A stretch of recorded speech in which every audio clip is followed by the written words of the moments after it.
오늘 우리에게 주신 하나님의 말씀, 우리가 함께 나눌 말씀은 스가랴서 3강으로 스가랴서 1장 7절에서 17절 말씀입니다. 스가랴서 1장 7절에서 17절 말씀 제가 봉독해 드리도록 하겠습니다. 다리오 왕 제2년 11째 달 곧 스바롤 24일에 밋도의 손자 베레가의 아들 선지자 스가랴에게 여호와의 말씀이 임하니라. 내가 밤에 보니 한 사람이 붉은 말을 타고 골짜기 속 화석류 나무 사이에 섰고 그 뒤에 붉은 말과 자줏빛 말과 백마가 있기로 내가 말하되 내 주여 이들이 무엇이니까 하니 내게 말하는 천사가 내게 이르되 이들이 무엇인지 내가 내게 보이리라 하니 화석류 나무 사이에 선자가 대답하여 이르되 이는 여호와께서 땅에 두루 다니라고 보내신 자들이니라. 그들이 화석류 나무 사이에 선 여호와의 천사에게 말하되 우리가 땅을 두루 다녀보니 온 땅이 평안하고 조용하더이다 하더라. 여호와의 천사가 대답하여 이르되 만군의 여호와여 여호와께서 언제까지 예루살렘과 유다 성읍을 불쌍히 여기지 아니하시려 하나이까. 이를 노하신 지 70년이 되었나이다 하매 여호와께서 내게 말하는 천사에게 선한 말씀 위로의 말씀으로 대답하시더라. 내가 말하는 천사가 내게 이르되 너는 외쳐 이르기를 만군의 여호와의 말씀에 내가 예루살렘을 위하여 시온을 위하여 크게 질투하며 아니란 여러 나라들 때문에 심히 진노하나니 나는 조금 노하였거늘 그들은 힘을 내어 고난을 더하였음이라. 그러므로 여호와가 이처럼 말하노라. 내가 불쌍히 여김으로 예루살렘에 돌아왔은즉 내 집이 그 가운데에 건축되리니 예루살렘 위에 먹줄이 쳐지리라. 만군의 여호와의 말이니라. 그가 다시 외쳐 이르기를 만군의 여호와의 말씀에 나의 성읍들이 넘치도록 다시 풍부할 것이라. 여호와가 다시 시온을 위로하며 다시 예루살렘을 택하리라 하라 하니라. 아멘. 오늘 본문 말씀을 다시 예루살렘을 택하리라 라는 제목으로 함께 말씀을 나누도록 하겠습니다. 오늘 말씀은 저희들 크게 두 단락으로 나눠서 살펴보고자 합니다. 첫 번째 단락은 7절에서 13절 말씀으로 하나님이 첫 번째 환상을 통해 보여주신 것은 누구이고 이들은 무엇을 하나요? 키워드는 여호와의 사자, 두루다님, 불쌍히 여기심, 70년입니다. 자, 이제 스가랴를 부르시고 성전 건축을 다시 해야 될 것을 명령하신 후에 이제 8가지 환상을 보여주고 계십니다. 이 8가지 환상 중에 5가지는 위로의 성격을, 뒤에 3가지는 심판의 내용을 보여주고 있습니다. 자, 7절 말씀 보십시오.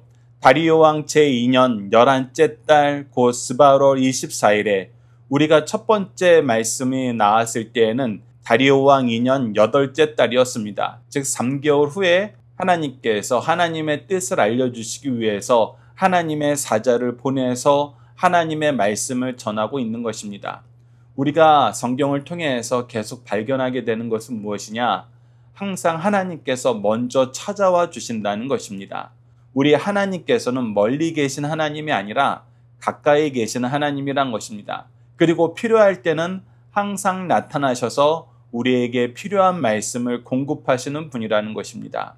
우리가 이 내용을 잊어서는 안 됩니다. 우리가 예레미야 말씀을 통해서도 자주 확인했던 것처럼 하나님께서는 하나님의 뜻을 전하기 위해서 끊임없이 그의 선지자들을 보냈습니다. 하나님 말씀으로 살길 원하십니다. 하나님과 함께 동행하길 원하십니다. 우리가 하나님의 자녀로, 그의 백성으로, 그의 일꾼으로 이 세상에서 하나님과 함께 일하길 원하십니다. 그래서 우리가 교육 목표로 삼은 것 중에 하나가 무엇이었느냐? 구속사의 능력 있는 일꾼을 양육하는 것입니다. 구속사의 능력 있는 일꾼이 바로 하나님이 찾아오셔서 말씀하실 때 그 말씀으로 하나님과 함께 동행하는 삶을 사는 것입니다. 그랬을 때 우리가 승리하는 삶을 살게 됩니다. 하나님께서 하신 말씀, 우리에게 전해주시는 말씀, 스가랴를 통해서 우리에게 알려주시고자 하시는 말씀을 우리 함께 보도록 하겠습니다. 자, 8절 보십시오. 내가 밤에 보니 한 사람이 붉은 말을 타고 골짜기 속 화석나무 사이에 섰고 그 뒤에 붉은 말과 자줏빛 말과 백마가 있기로. 즉 첫 번째 환상은 이 붉은 말을 탄 하나님의 사자, 그리고 붉은 말 뒤에 또 다른 붉은 말과 자줏빛 말과 백마가 나타나는 것입니다. 즉 하늘에서 나오는 여러 말들을 우선 먼저 보여줍니다. 그때 스가랴 선지자가 이렇게 묻습니다. 9절입니다. 내가 말하되 내 주여 이들이 무엇이니까 하니 내게 말하는 천사가 내게 이르되 이들이 무엇인지 내가 내게 보이리라 하니. 자, 이 부분도 우리가 하나님과의 삶 속에서 굉장히 중요한 겁니다. 우리는 하나님의 뜻을 알지 못했을 때, 하나님이 우리에게 보여주신 환상이 무엇인지 깨닫지 못했을 때, 우리가 무엇을 해야 되는지 알지 못했을 때, 우리가 심각한 위기에 직면하였을 때 항상 무엇을 해야 되냐면 하나님께 물어봐야 됩니다. 우리가 평상시에 이 환상 중에 아니더라도 하나님께서는 우리에게 하나님께 물어볼 수 있는 장치를 허락하여 주셨어요. 그것이 무엇입니까? 바로 기도예요. 그래서 우리는 기도를 통해서 하나님께 여쭤보게 되는 것입니다. 다니엘과 세 친구도 뜻을 정하고 하나님께 기도했습니다. 위기가 닥쳐왔을 때 친구들을 찾아가서 기도를 부탁하고 하나님께 기도함으로 하나님께서 주시는 지혜로 그 일을 수행해 나갈 수 있었고 어려움을 이겨나갈 수 있었습니다.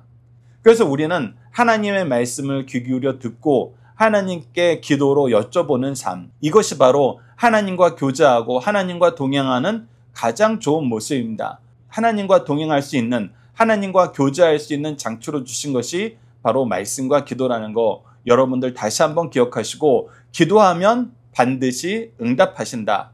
하나님께서는 기도하라 하셨고 내가 내게 크고 은밀한 일까지 보여준다라고 말씀하셨던 거 여러분들 꼭 기억해 주시기 바랍니다. 그래서 오늘 본문 말씀에서도 보여주겠다라고 얘기합니다. 보여주겠다라고 얘기하고 무엇이라고 얘기합니까? 10절입니다. 화석나무 사이에 선자가 대답하여 이르되 이는 여호와께서 땅에 두루 다니라고 보내신 자들이니라. 즉 하나님께서는 이 세상을 감찰하시고 통치하고 계십니다. 그러면서 하나님이 역사하시는 방법 중에 놀라운 게 무엇이냐면 항상 그의 종들이 하나님의 뜻을 수행하면서 함께 동참하길 원합니다. 하나님께서는 혼자서도 모든 걸 다 하실 수 있는 분이에요. 전능하시고 전지하신 분입니다.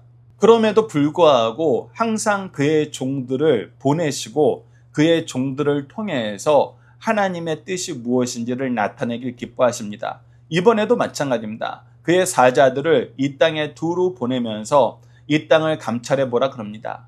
그리고 나서 그들의 의견을 듣습니다. 그것이 11절부터 13절까지 나타납니다. 자, 11절 보십시오. 그들이 화석나무 사이에 선 여호와의 천사에게 말하되 우리가 땅을 두루 다녀보니 온 땅이 평안하고 조용하더이다 하더라.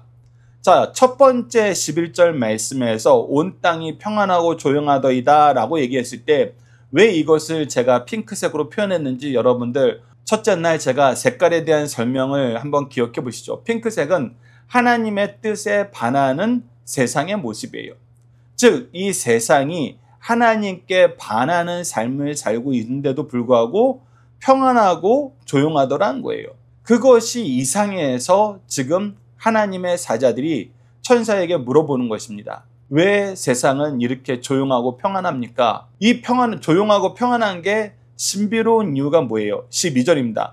여호와의 천사가 대답하여 이르되 만군의 여호와여 여호와께서 언제까지 예루살렘과 유다 성읍들을 불쌍히 여기지 아니하시려 하나이까? 이를 노하신 지 70년이 되었나이다. 자, 70년이 되었나이다가 중요해요. 왜? 하나님께서 처음에 이 예레미야 선지자를 통해서 분명히 말씀하셨거든요. 70년 후에는 하나님의 백성들을 회복시키겠다. 그의 백성들을 다시 예루살렘으로 복귀시켜 하나님께 예배드릴 수 있게 하겠다. 하나님과의 교제를 회복하겠다. 분명히 약속하셨어요.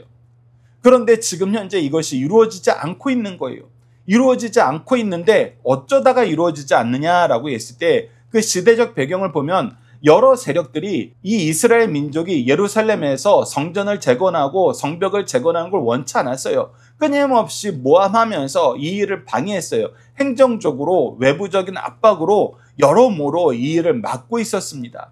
그런데 이를 막으면서 이스라엘 백성들은 계속해서 피폐한 삶을 사는 거예요. 예루살렘 땅으로 돌아왔지만 그들이 아직 그곳에서 안전한 생활을 하지 못해요. 아직 그들이 하나님께 예배하면서 하나님이 주시는 복과 거룩함을 누리지 못하고 하나님과 동행하는 삶을 경험하지 못하고 있어요. 그러니 이 세상이 이렇게 악한 일을 하고 그의 백성이 고난받는데 하나님 약속하신 70년이 됐잖아요. 언제까지 이걸 두고 보고 계실 거예요? 이 사람들 왜 그냥 놔두십니까? 라고 하면서 하나님의 계획이, 하나님의 긍휼하심이, 하나님의 자비하심이 왜 그의 백성들에게 충만하게 임하지 않고 있냐라고 지금 하나님께 여쭤보는 것입니다. 그런데 여러분들, 이것이 얼마나 놀라운 역사인지 아셔야 돼요. 우리 믿음의 리더들도 여러분도 어떤 삶을 삽니까? 우리는 말씀을 가까이 하면서 말씀으로 이 세상을 살아야 된다고 얘기해요. 그리고 이 세상을 볼 때 하나님의 말씀에 비추어 봐요. 하나님의 말씀이 기준이 되어서 보고 하나님의 말씀을 통해서 보고 하나님 말씀이 이루어진 것을 소망하면서 살아요. 그래서 철저하게 말씀 중심으로 삽니다. 그런데 그때 우리 자녀들이, 우리 제자들이, 우리 성도들이 끊임없이 우리에게 질문해요. 그리고 우리도 답답할 때가 있어요. 왜 하나님 말씀대로 살았는데, 하나님의 약속을 의지하면서 살았는데 하나님이 우리를 구원해 주시고 보호해 주실 거를 우리가 간절히 바라고 하나님께 기도하고 있는데 언제쯤 하나님께서 응답해 주세요? 그랬을 때 우리가 무엇을 해야 될까요? 오늘 이 하나님의 사자들이 그 좋은 예를 보여주는 거예요. 다시금 너희들이 앞장서서 하나님께 간구하라. 하나님의 뜻을 구하라. 하나님 말씀을 의지하여서 너희들이 기도하여라. 70년 약속을 해주셨으니까 하나님, 이제 그때가 가까이 왔는데 그때가 변할 기미가 안 보여요. 지금쯤이면 뭔가 움직임이 있어야 되잖아요. 뭔가 변화가 있어야 되잖아요. 그래야지 우리들이 불안하지 않고 우리 자녀들이 불안하지 않잖아요. 이렇게 기도하는 것입니다. 근데 이때 하나님의 은혜의 역사가 일어납니다. 하나님이 약속하신 역사가 일어나요. 그것이 바로 13절입니다. 여호와께서 내게 말하는 천사에게 선한 말씀, 위로의 말씀으로 대답하시더라. 네, 이때 하나님께서 대답해 주신다고요. 응답해 주신다고요. 우리가 기도하지 않으면은 하나님께 응답받는 것은 어렵습니다. 우리가 대화하지 않고 대답을 듣는다는 것은 불가능해요. 그래서 하나님께서는 우리에게 기도하게 하세요. 우리에게 살펴보게 하세요. 우리에게 영적 눈을 떠서 하나님의 말씀을 기준으로 한번 이 세상을 보라 그러세요. 그리고 하나님의 뜻이 이루어지도록 기도하라고 하세요. 그리고 기도할 때 우리에게 선한 말씀, 위로의 말씀으로 하나님의 뜻을 알려주고 하나님의 은혜의 역사를 주목하여 보게 만드십니다. 하나님이 일하시는 것을 더욱더 집중해서 보게 만드세요. 그래서 우리가 이 시대에 이 천사들과 같은 하나님의 사자들과 같은 역할을 해야 됩니다. 우리가 먼저 말씀을 받아 하나님의 말씀으로 자녀들을 양육하는 직분을 받았어요. 화평케 하는 직분과 말씀을 하나님께서 우리에게 맡기셨습니다. 그랬을 때에는 우리가 먼저 말씀으로 하나님께 요청해야 됩니다. 자, 이 부분은 우리가 함께 묵상할 말씀을 통해서 좀 더 보도록 하겠습니다. 예레미야 25장 11절 보시죠. 이 모든 땅이 폐허가 되어 놀랄 일이 될 것이며 이 민족들은 70년 동안 바벨론 왕을 섬기리라. 즉 70년 동안 이스라엘이 포로가 될 것을 말씀하시고 70년 이후에는 회복시켜 주신다는 거예요. 예레미야 29장 10절 보시죠. 여호와께서 이와 같이 말씀하시니라. 바벨론에서 70년이 차면 내가 너희를 돌보고 나의 선한 말을 너희에게 성취하여 너희를 이곳으로 돌아오게 하리라. 예, 돌아오게 하리라 하고 지금 현재 이스라엘 백성들은 돌아왔어요. 근데 돌아왔는데도 무엇이 문제인 거예요? 아직 하나님과 함께 예배하는, 하나님께 예배하는 삶이 회복되지 않았어요. 사실 이스라엘 민족에게 가나안 땅에 들어왔다는 것은 그렇게 큰 의미가 아닐 수도 있어요. 더 중요한 의미가 있거든요. 그것이 무엇이에요? 예배로 하나님의 임재를 경험하고 하나님의 통치를 경험하고 그분께 찬양 드리는 삶, 그분과 교제하는 삶, 그분이 약속하셨던 말씀대로 우리가 하나님의 통치를 맛보는 삶, 그것이 바로 예배를 통해서 이루어지거든요. 그것이 바로 예루살렘 성전을 통해서 우리에게 약속하셨던 그 내용이에요. 솔로몬이 성전을 낙헌식할 때 바로 이 내용으로 기도했고 이 기도의 내용을 응답해 주셨고, 그리고 다니엘도 바벨론에서 하나님의 말씀에 근거하여서 이 성전 낙헌식 때 하나님의 통치 역사로 약속해 주셨던 그 말씀에 근거하여 예루살렘을 향하여 창을 열고 하루에 3번씩 하나님께 기도한 거, 예배한 거잖아요. 그러니 이 예배가 회복돼야 돼요. 그런데 왜 이 예배가 회복되지 않고 있었어요? 이 예배가 회복되지 않았던 이유가 뭐예요? 단순히 이민 쪽의 핍박 때문이 아니었어요. 어떤 일이 있었습니까? 핍박이 심하니까, 이것이 더디되니까, 생각보다 힘드니까 이들이 밀어놓게 됐어요. 하나님의 성전을 건축하는 것을 최우선으로 여겨야 되는데, 이것이 회복되어야 다른 것이 회복이 되는데, 우리가 하나님께 예배하는 것보다는 우리 각자의 삶을 지탱해 나가는 거, 발전시켜 나가는 거, 여기에 각자가 마음이 흩어져 버린 거예요. 물론 그 시작은 주위에 있는 사람들의 핍박이었습니다. 하지만 하나님은 분명히 우리에게 약속한 거 이루시고 우리를 통해서 그 일을 이루시는 걸 기뻐하시면서 필요한 능력을 주세요. 그런데 하나님께 기도하기보다는 각자가 포기하면서 각자의 삶을 더 추구하기 시작했습니다. 그것이 바로 학개에서 1장 6절에서 11절에 나타납니다. 너희가 만일 뿌릴지라도 수확이 적으며 먹을지라도 배부르지 못하며 마실지라도 흡족하지 못하며 입어도 따뜻하지 못하며 일꾼이 싹을 받아도 그것을 구멍에 떨어진 전대에 넣음이 되느니라. 만군의 여호와가 말하노라. 너희는 자기 행위를 살필지니라. 너희는 산에 올라가서 나무를 가져다가 성전을 건축하라. 그리하면 내가 그것으로 말미암아 기뻐하고 또 영광을 얻으리라. 여호와가 말하였느니라. 너희가 많은 것을 바랬으나 도리어 적었고 너희가 그것을 집으로 가져갔으나 내가 불어버렸느니라. 나 만군의 여호와가 말하노라. 이것이 무슨 까닭이냐. 내 집은 황폐하였으되 너희는 각각 자기의 집을 짓기 위하여 빨랐음이니라. 그러므로 너희로 말미암아 하늘은 이슬을 그쳤고 땅은 산물을 그쳤으며 내가 이 땅과 산과 곡물과 새 포도주와 기름과 땅의 모든 소산과 사람과 가축과 손으로 수고하는 모든 일에 한재를 들게 하였느니라. 즉 내가 많이 뿌렸어도 열심히 먹었어도 마셨어도 싹을 받았어도 아무것도 이루어지지 않았던 이유는 우리가 하나님을 먼저 생각하지 않고 하나님과의 관계를 먼저 생각하지 않고 하나님께 드리는 예배를 먼저 생각하지 않고 각자 우리가 원하는 것을 추구하며 살다가 하나님을 점점 멀리해졌다는 겁니다. 그랬을 때 하나님께서는 다시 한번 질서를 회복하라는 거예요. 하나님께 예배하는 것으로 하나님의 성전에서 하나님이 정한 시간, 정한 장소, 정한 순서를 따라서 마음과 뜻과 정성을 다하여 영과 진리로 예배하는 이 삶으로 돌아와서 이 삶이 중심이 되어서 하나님의 복으로 이 세상을 살라는 거예요. 하나님의 은혜로 이 세상을 살라는 거예요. 하나님과 동행함으로 이 세상을 이기라는 겁니다. 그런데 도리어 미련하게 패배하는 길로 가는 거예요. 패배하는 길로 갔을 때 하나님은 어떻게 하세요? 징계하세요. 왜? 그 사랑하는 자녀들 내버려 두지 않으시거든요. 하나님이 없이 살면 여러분들 패배밖에 없어요. 뭔가 잘 되는가 하더라도 결국은 죽어요. 그러니 하나님은 다시 그 자녀들을 부르셔요. 그 자녀들을 그의 장중으로 모으세요. 그래서 때로는 우리를 징계하신다는 것입니다. 지금 현재 이스라엘 민족들은 그런 상황에 있었다는 거예요. 징계 가운데 있었다는 것입니다. 그런데 이제 그 징계를 끝내고 하나님이 두 팔로 안아주시기 위해서 이 스가랴에게 이 환상을 통해서 하나님의 뜻을 깨닫게 하고 이 뜻을 전하게 하시는 것입니다. 자, 두 번째 달라봅시죠. 14절에서 17절입니다. 하나님이 이방인과 이스라엘에게 각각 약속하신 것은 무엇인가요? 키워드는 질투, 힘내어 고난 더함, 건축, 풍부, 위로입니다. 자, 14절부터 17절 말씀을 통해서 지금까지 하나님께서 심판의 역사 속에서 이 심판의 역사를 어떻게 평가하시느냐를 한번 보십시오. 14절입니다. 내게 말하는 천사가 내게 이르되 너는 외쳐 이르기를 만군의 여호와의 말씀에 내가 예루살렘을 위하여 시온을 위하여 크게 질투하며 안일한 여럿은 아들 때문에 심히 진노하나니 라고 얘기합니다.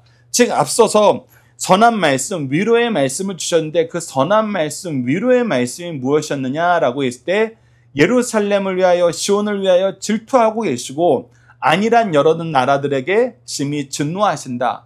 왜 그러시냐라고 했더니 나는 조금 너였거늘 그들은 힘을 내어 고난을 더하였습니다. 즉 하나님께서 이 이방 민족을 징계의 도구로 쓰신 거 맞아요. 그런데 이들이 자신들이 하나님의 징계의 도구라는 것을 깨닫지 못하고 혹은 깨닫고 나서도 오히려 자기 욕심을 채우려고 자기 권위를 내세우려고 자기를 더 자랑하려고 더 힘써 이스라엘 민족을 핍박했다는 것입니다. 즉 하나님이 정해준 그 선을 넘었다는 거예요.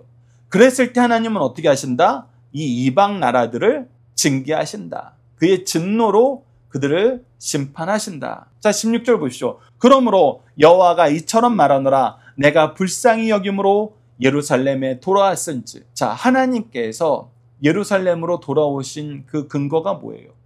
이스라엘 민족이 다시 하나님을 섬기기 시작해서 이제 그들이 하나님 앞에서 거룩한 삶을 살기를 작정하고 그 삶을 잘 실천해서, 즉 이스라엘 사람들이 우리가 그래도 공로가 있고 업적이 있어서 아니란 거예요.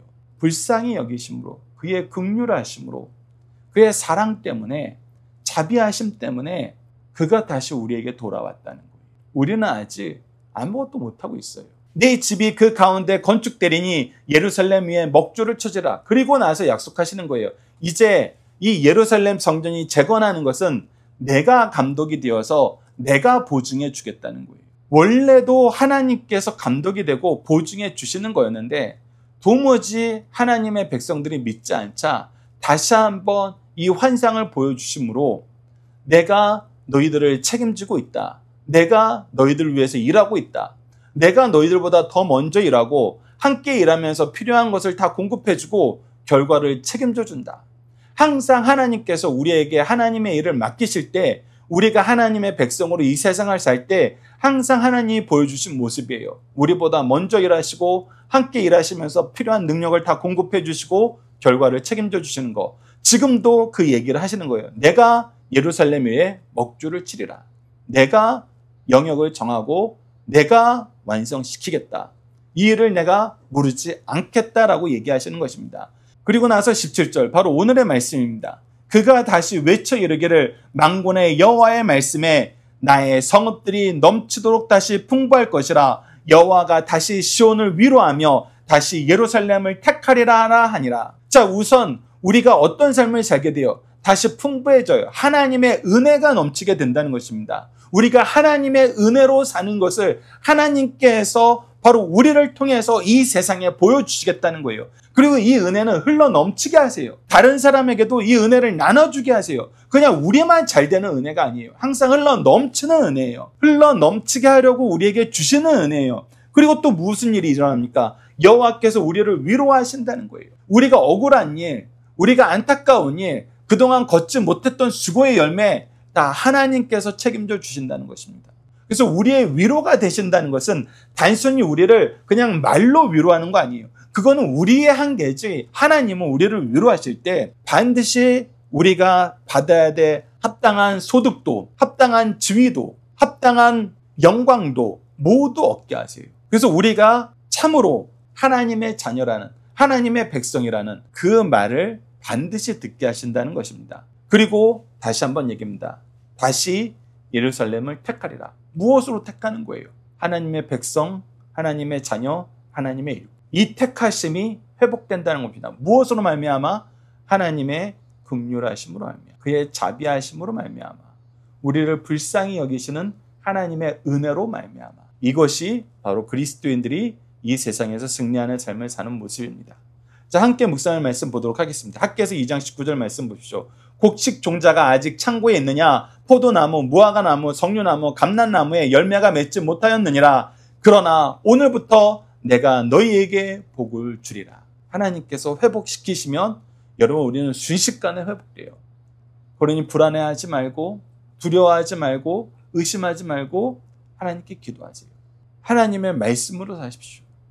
하나님의 은혜를 간구하면서 사십시오.